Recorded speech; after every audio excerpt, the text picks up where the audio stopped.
Vigilance ଜାଲରେ କାଡା division ଯନ୍ତ୍ରୀ vigilance ପକ୍ଷରୁ ଯନ୍ତ୍ରୀ ବିଜୟ ମହାନ୍ତିଙ୍କ ଘରେ ଚଢାଉ କରାଯାଇଛି। ଆୟର ବହିର୍ଭୂତ ସମ୍ପତ୍ତି ଠୁଳ ଅଭିଯୋଗ ଚଢାଉ ଜାରି ରଖିଛି ଭିଜିଲାନ୍ସ। ଭଦ୍ରକ ଓ ବାଲେଶ୍ୱର ଭିଜିଲାନ୍ସ ଟିମ୍ସ ପକ୍ଷରୁ ଚଢାଉ ଚାଲିଛି। ଭୁବନେଶ୍ୱର, କେନ୍ଦୁଝର, ବାଲେଶ୍ୱରରେ ଚାଲିଛି ଚଢାଉ। ପୈତୃକ ଘର ସହ ଭଦ୍ରକ କାର୍ଯ୍ୟାଳୟରେ ମଧ୍ୟ ଚାଲିଛି ରେଡ୍।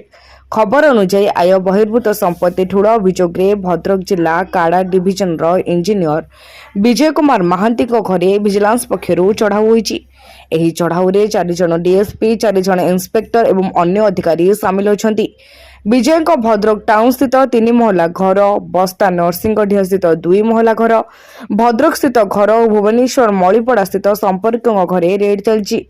देखो आय बहिर्भूत संपत्ति ठूल अभियोग से विजय कुमार महांती बासभवन भद्रक तर घर बासभवन भुवनेश्वर चढ़ऊ चलती तेणु आम इन्वेस्टिगेशन बर्तमान इनक्वारी चली आमर जहाँ जना पड़ो से पचर ना आयुर्वेद शुणु बर्तमान आपंकर से अनर इनक्वारी अच्छी आम सब कैलकुलेसन करना तेणु आम आपको जनइबू ना से मेजरमेंट चलुची मेजरमेंट सरला जहाँ घरटा कौ जगह घरटा बालेश्वर अच्छी बालेश्वर बस्ता थाना अंडर अच्छी।